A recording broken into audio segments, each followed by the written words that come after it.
الحمد لله رب العالمين، والصلاة والسلام والتكريم والتعظيم على منبع الأنوار سيدنا محمد الحبيب المختار وآله الأبرار وصحابته الأخيار، صلاة تحفظنا بها من شر الأشرار وكيد الفجار ومن فتن الليل والنهار، صلاة تحفظنا بها من كل آت وآفات وبلاء، صلاة تقبل بها كل دعائنا وأصلح بها أحوالنا يا أرحم الراحمين يا أرحم الراحمين يا أرحم الراحمين. عزیزان و خۆشەویستان، لە شەوێکی تری جمعەی مبارەکە لە خزمەت سیرە پاکەی پێغەمبەری خوا صلی الله عليه وسلم لەو کتێبەیەکەوە ماوەسای مدەڕیس گۆڕی پڕ ڕەحمەت بێ الوردة العنبرية في سيرة حضرة خير البرية کە دایناوە گەشتین بەوەی کەوە وتمان ماوەسا فەرمووی چەند بەختەوەریەک بۆ پێغەمبەری خوا لە پێش نبووەت و پێغەمبەرایەتی ڕوویە. ئەمانە هەمووی پێشەکی بوون بۆ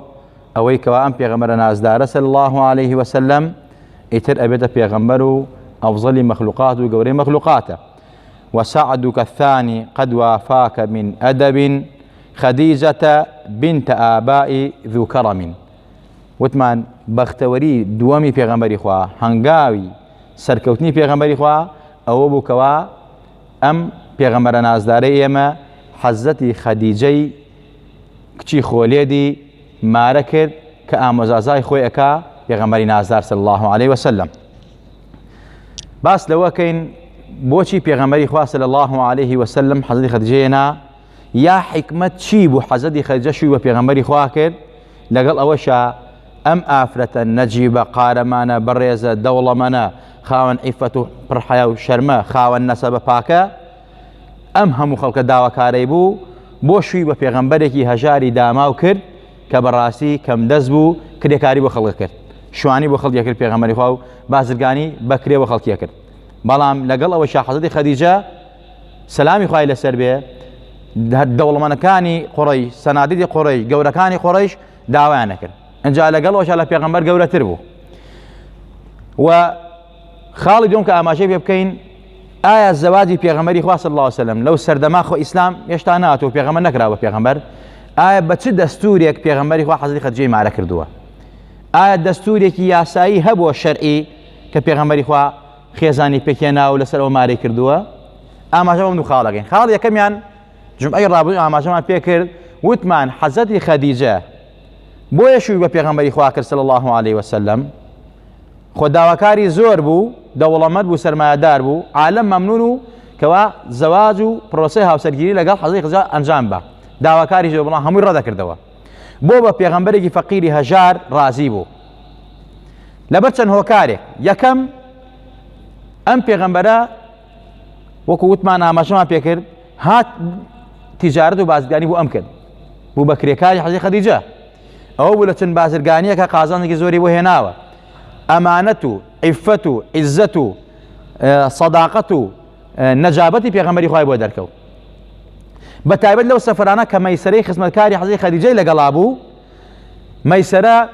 هەموو جار باسی گەورەی و شەهامەت و جوامێری و عیفەت و پاکێتی و ئەمن و ئەمان و سدقی پێغەمبەری خوای کرد بۆ حەزەتی خەدیجە. لەوەی زیاتر ئەی فەرموو ئەم پیاوە پیاوێکی عادی نییە، بەڵکو لەم سەفەرانە لە هەر کیوە ڕۆیشتین دوو فریشتە دوو کەس حیمایی پێغەمبەری خوا بوون. ئەو تەبعەن نازانە فریشتەیە، بە کەس عینی کردەوە، دوو کەس حیمایی پێغەمبەر بوون، حیمایی محەممەد بوون. اینجا لە هەر کیوە ڕۆیشتووە هەورێک بەسەر سەریەوە سێبەری کردووە، یعنی خۆری گەرمای جەزیرەی عەرەب لەو عەسر و زروفا کە وەسائل نەبووە نەیداوە لە پێغەمبەری خوا، هەمیشە پێغەمبەری خوا سێبەری نەبووە، چونکە هەورێک بەسەریوە بۆ ئەم پێغەمبەر نازدارە سێبەری بۆ کردووە و ئەم پێغەمبەرە ئیسراحەتی کردووە لە بەریا و مەسەلەی گەرمای خۆر ئیسعاجی نەکردووە پێغەمبەری خوا. اینجا ئەفەرمێت لە هەمووشی گرنگتر مەیسەرە ئەفەرمێ بە حەزەتی خەدیجە ئەفەرمێت لە هەمووی مهمتر هەر کەس نەخۆش بووە لە قافڵەکانە ئەم زاتە ئەچوو دەستی هێنا بەسەریا و دوعای بەسەرا کرد، ڕاستە خۆ چاکە بووە، ئەمە لە ئینسانێکی احتیاطی دەرچوو بوو. بۆیە مەیسەرە ئەمانەی بۆ باس کرد ئەوەندەی تر حەزەتی خەدیجە عشقی پێغەمبەری خوا بوو صلی الله عليه وسلم. سەرەڕای ئەمانەیش کە عاشقی پێغەمبەری خوا بوو لەسەر ئەوەی کەوا پێغەمبەر پاکە و خاوەن عیفەت و سدق و ئەمانەتە، حەزێکە شووە پیاوێکی ئاوا بکە، هەرچەند لە پێغەمبەری خوا گەورەتر بوو، بەڵام ئەیزانی ئەمە کەسێکی ئاسایی نییە خەوێکی بینیم و لە خەویە تەمەنە کووتمان خەو حجە نیە لە ئیسلامە بەڵام مزیێنی و مژدەیە لە خەوە خەوی بینی بوو خۆرێکی خۆر لە ئاسمان هەڵهاتە بوو کەوتە خوارەوە کەوتە ناو حەوشەکە ئێوان ئەم خەوەی بۆ وەرەقەی کوڕی نەوفەل گەڕاندەوە کە ئامۆزای خۆی بوو کوڕی مامەی بوو لە ئینجیلا شارەزا بوو وتی ئەی کوڕی مامەم تۆ لە ئەهلی کتاب شارەزای و لە ئینجیل شارەزای خەوێکی ئاوان بینی و ئەمشەو لە خەوما خۆر لە ئاسمانەوە کەوتەتە خوارەوە کەوتە ماڵ ئێمە فەرمووی مژدە بێ پێغەمبەری ئاخر زەمان خەریکە دێت و سەر هەڵەدا فەساد نایەڵێ ڕیبا خواردن نایەڵێ ماف بۆ مافخوراوان ئەگەڕێنێتەوە ستەم نایەڵێ زوڵم نایەڵێ پێغەمبەرێکی صدق و پڕ لە ئەمانەت و عیفەت و عیزەتە خاوەنی جوامێری و شەهامەت و ئەمانەیە ئەو پێغەمبەرە دێتە ماڵەکەی تۆ ئەبێتە مێردی تۆ بیتە خێزانی ئەو جا خۆشەویستان بۆیە ئەیتر ئەوە بوو حکمەتی هێنانی پێغەمبەری خوا و شوکردنی خەجێ بە پێغەمبەرەوە ئەم چەند شتە بوو بوو بە خێزانی پێغەمبەری خوا صلی الله علیه وسلم بۆی عولەما فەرمون حەزەتی خەدیجە وەک وەزیری پێغەمبەری خوا بوو صلی الله علیه وسلم چونکە بەڕاستی ئەم پێغەمبەرە نازدارە یەکەم کەسێک کە ئیمانی پێێنا لە پیاوان و لە ژنانیشە حەزەتی خەدیجە بوو بە هەموو شێوازێک باوەڕی بە پێغەمبەری خوا کرد تەصدیقی پێغەمبەری خوای کرد بۆیە پێغەمبەر وەفاءەن لە فەزلی حەزەتی خەدیجە باسی یەکەین بەڕاستی ئەوەندە حەزەتی خەدیجەی خۆشویستووە 25 ساڵ تەمەن لەگەڵیا ئێستەیش بێدڵی حەزەتی خەدیجەی نەکرد حەزەتی خەدیجەی بێدڵی ئەوی نەکرد هەرچی مناڵشێتی لێوەکو ئاماژەمان پێ کرد إلا حەزەتی ئیبراهیم نەبێ کە لە حەزەتی مارێ قیبتیە خوا لێ هەموویان ڕازی بێت ئەوە حکمەتی هێنانی حەزەتی خەدیجە و لایەن پێغەمبەری خوا و شوکردنە حەزەتی خەدیجە کە شووی بە ئەو کردووە ئەم دوو خاڵە بوو ئەم چەند شتە بوو کە ئاماژەمان پێ کرد خاڵی دووەمیان ئەوەی ئایا پێغەمبەری خوا لەسەر چ دەستور و یاسا و شەریعەتی حەزەتی خەدیجە ماری کرد کە ئەشنە داوای بۆ لای ئەمری کوڕی ئەسەد کە مامەی حەزەتی خەدیجەیە حەزەتی حەمزە و حەزەتی ئەبوو تالیبی مامەی و ئامامەکانی پێغەمبەری خوا کە ئەیدەنێ بڕای لە مارەکردن دەدەن پێغەمبەری خوا لەسەر 20 وشتر مارەی ئەکات مارەبڕینی ئەو سەردەمە 10 جۆر مارەبڕین هەبووە یەک جۆریان شەرعی بوو و لەسەر دینی حەزەتی ئیبراهیم بووە وەکو لە باسی باوکو دایکی پێغەمبەری خوا وتمان باوکو دایکی پێغەمبەری خوا موحید بوون یەکتاپەرز بوون بەڕاستی بتپەرس و مشریک و کافر نەبوون لەسەر تەوحید مردوون وەکو لەمە ئاماژیان پێکرد دەستوری نیکاحەکەشیان لەسەر دەستوری حەزەتی دینی ئیبراهیم بووە حەزەتی عایشە دایکی مانداران حەدیسەکەی مامی بوخاری گەڕانێتەوە ئەفەرمێت 10 جۆر نیکاح هەبووە سەیری ڕەحمەتی ئیسلام کەن چۆن هات ئەم هەموو فەسادەی لەناو برد بەڵام ئەمڕۆ بە ناوی دیموکراتی و عەولەمە و عەلمانیەت و مافی ئافرەت و مافی ژنان ومانە بانگەشەی ئەوە ئەکەن کەوا خەڵکی بخەنەوە سەر زەمانی جەهالەتی پێش ئیسلام کە هیچ یاسایەک نەبووە ژیانی ئاژەڵ لە ژیانی ئینسان باشتر بووە ئیلا مەگەر ئەوانەی کەوا لەسەر دەستوری حەزەتی ئیبراهیم لایەنەدا بێ حەزەتی عایشە فەرمێت 10 دانە جۆر نیکاح هەبووە یەکێک لەو جۆرانە خۆشەویستان چۆن بووە ئەوە بووە مضامەدە جۆرە نیکاحێک بووە ئەم ئافرەتە مێردی خۆی بووە لەگەڵ مێردەکەی خۆیان چەند مێردێتری هەبووە وەکو ئەمڕۆ کە ئافرەتان بانگەشەی ئەوەکەن ئەڵێ جاقەی چێکا بۆ پیا چوارچن بێنێ بە ئافرەی 4 مێردی هەبێ یعنی بەڕاستی دوور لە ڕووی جەنابتان بوون بە هینی ساعەکە یعنی ئەمەی زمانی جەهالەتە ئیسلام هاو نەهێشت ئەمڕۆ مافی ئافرەتان داوای ئەوە کات نیکاحی دووەمیان کە ئیسلام هاو مەنعی کرد ڕەهەت یعنی کۆمەڵە پیاوێک یعنی لە 10 نەفەر و تا زیاتر ئەم 10 نەفەرە بەڕاستی ئافرەتێکیان نەهێنا ئەم 10 نەفەرە چون نام ئافرەتە ئیتر ئەم 10 نەفەرە دواتر ئەم ئافرەتە کە مەناڵی ببوایە لە کەسێک لەوانە یا خۆی ئەیدا بەسەرێکە لەو پیاوانە یان قائیفیان بان کرد ئەو کەسێکەوە قیافە ناز بوو مناڵەکە لە هەرکێ بچوایە ئەمە مناڵی توێ ئەمە جۆرێکی تری بەتاڵی نیکاح بوو لە زمانی جەهالەتە جۆرێتر بەدەلی نیکاح ئەزانی بەدەلی نیکاح چۆنە وەک ئەمڕۆ بانگەشەی بۆ ئەکرێت گۆڕینەوەی ژن لە بەنی ڕەفیقا ئێسامانە هەیە بەڕاستی بانگەشەی وەگری ئەمەی زمانی جەهالەتە لە زمانی جەهالەتە ئەم جۆرە نیکاح بوو ئەم پیاوە توشلەکەی خۆ پیاوێکی ترا بۆ ئەوەی کەوا مەسەلەی توخم و نازان کۆمەڵە شتەیە بڵێن ئەمە بەم شێوازە نیکاحی بەدەل هەبووە، ینی گۆڕینەوەی ئافرەتە نێوان یەکتریا. خوا پەنامان بە. هەزار جار سوپاس بخوا کە ئێمە موسڵمانی ئیمانمانە ئەم دەستورانە نەما، بەڵام ئەمڕۆ بانگەشەی بۆ ئەکرێ و بایەخیان پێدێ بۆی کەوا موسڵمانان ببنەوە بە جاهیل و حیوان و لە حیوان خەرات، بەل ئولایکە الأنعام بل هم أضل. اینجا فەرمێت ئەصحاب الڕایات، ئەصحاب الڕایات وەکو ئەمڕۆ گازینۆکان ئافرەتی جۆرا جۆرە هێناوە، مەسەل ئەمە هەندیە ئەوە پاکستانی ئەوە تورکی ئەوە ئێرانی نازام چییە، گەنج و مەرجم عالەمە سەریانی ئەشێوێن و لە نادەکانەدان ڕەقس و سەما و دەقس و ئەمانە ئەکەن. ئەمە معلوم هەمولامان ئەمەی زمانی جاهالەتە، زمانی جاهالەتە ئەو ئافرەتانەی کە لەش فرۆش بوون ئەڵێمان هەڵ بەر دەرگاکانە ئێتر خەڵک ئەچوون سەردانیان نەکردن. ئەمڕۆ بانگەشەیان بۆ ئەکەن، ئەمەی زمانی جاهالەتە. ئەمە جۆرێکە لەو نیکاحانەی کە دایکی ئیمانداران سەلامی خوای لەسەر بێ ئەفەرمێت یەکێک لەو نیکاحانە لە کە لە سەمی جاهالەتە هەبووە. یەکێتر لەوانە ئەوە بووە مخادەنە، مخادەنەی عەشیقە، یعنی ئەم ئافرەتە مێردی خۆی هەیە بەڵام لەگەڵ مێردەکە عەشیقەیەکی هەیە، خەلیلەیەکی هەیە، دۆستێکی تری هەیە، زەواج نییە بەس دۆستایەتیە. وەکو ئەمڕۆ بانگەواز بکە ئەڵێ دێ قەی چێکە ئەم پیاوە دۆستایەتی لەگەڵ یەکتریاکە، باش ناکەشی دوو دۆستی قەی چێکە، ئەوە بابی ڕەفاقەتە، بابی سەداقەتە، بابی خەلیلەیە. ئەمەی زمانی جاهالەتە. جا قورئانیەوە ولا متخذات أخدان. أخدان يعني أو أفرتاني كوا براسي دوستي ديرينان هي قرآن أما جابوه كافرمت يهو أفرت باكانا بينن كبراسي دوستي ديرينان نبي باكو بختبر. ولا متخذات أخدان أو أجريته وكا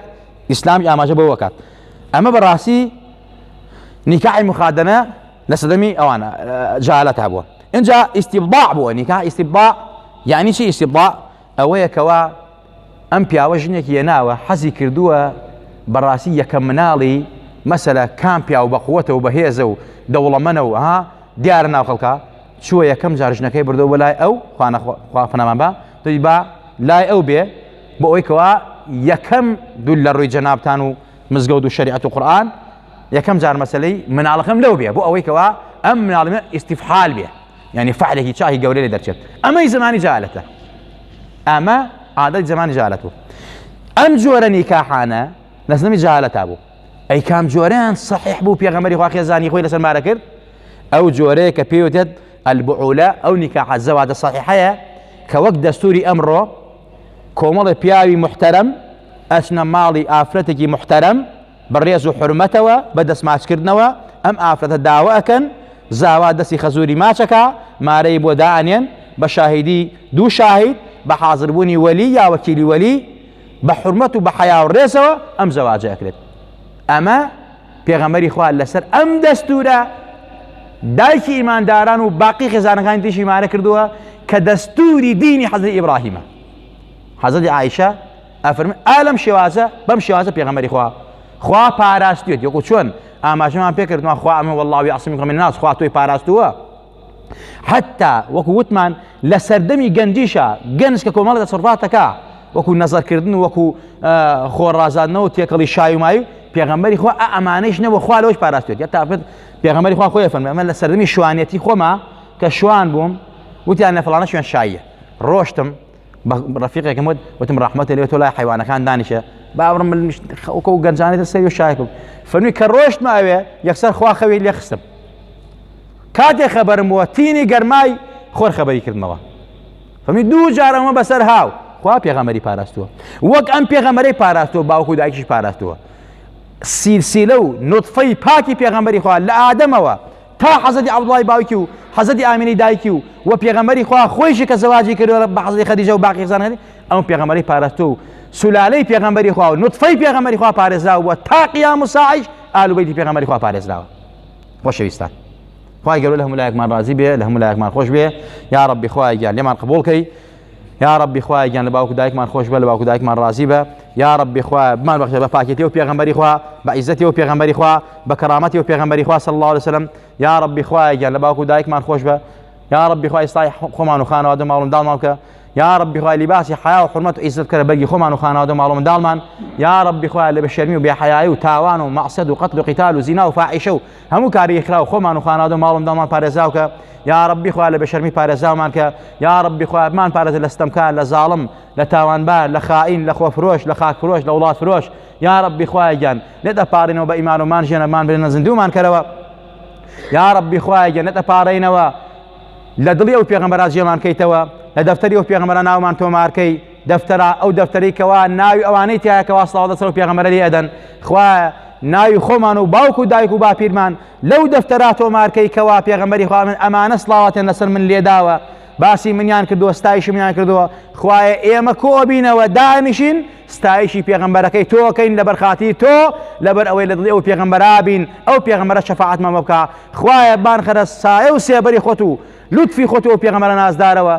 لە زومڕەی و پێغەمبەرا خۆمان و خانەوادە و ماڵ و منداڵ و باوک و دایکمان حەشرکەی بە ئیمان و بمانژێنەوە مان زیندوومان کردەوە لە ڕۆژی قیامەت لەسەر پردی سرات وەک بەرق بپەڕینەوە یا ربی خوایان لە فیتنە و ناڕەحەتەکانی ڕۆژی قیامەت پارێزدامان کەی لە ڕۆژی قیامەت لەبەر سێبەری عەرشی خۆتا دامان بنێی یا ربی خوایان لەسەر چیمەنەکانی باش لەگەڵ پێغەمبەرا کۆمان کەیتەوە بە دەستی ئەو پێغەمبەرە نازدارە خوای ئاو کاوی کەوسەرمان بیتێ خوای جزای عولەما و زانایان و مرشیدانی خۆمان بیتەوە کەوا خزمەتیان بە ئێمە کردو خزمەت ئەمەم شریعەتە کردووە لە برێتیمە بە هەزاران قات و بە هەزاران جار خوای جزای باوک و دایک هەموو لایەکمان بیتەوە کە هاوکار بوون کە ئێمە مسلمان بین و ئەهلی ئیمان بین و ئەهلی دین بین یا ربی خوای لیان خۆش بە ولیان ڕازی و قەبریان پڕ لە نورکە یا ربی خوای دڵ و دەروری هەموو لایەکمان نورانی کە ئەم وەبا و نەخۆشەی کەوا ڕووی لە وڵات و ڕووی لە وڵاتی ئێمە و تەواوی وڵاتی مسلمانان و جیهان کردو خوای لە سەرمانی هەڵگرە لە جێگای شیفا عاجل و پەلەدانە مسلمانانی لێ پارێزاوکە ئیمانداران پارێزاوکە یا ربی خوای گیان زیاتر سەلامەتمان کە لە هەموو دەرد و بەڵاو نەخۆشی و ناخۆشی و زاڵم و ستەمکارێک یا ربی خوای گیان دڵ و دەروونمان نورانی کە بە نوری معرفەتی خۆت و پێغەمبەری نازدار و ئەولیا و صالحین آمین آمین أقول قولي هذا وأستغفر الله لي ولكم ولسائر المسلمين والسلام عليكم ورحمة الله وبركاته. الفاتحة.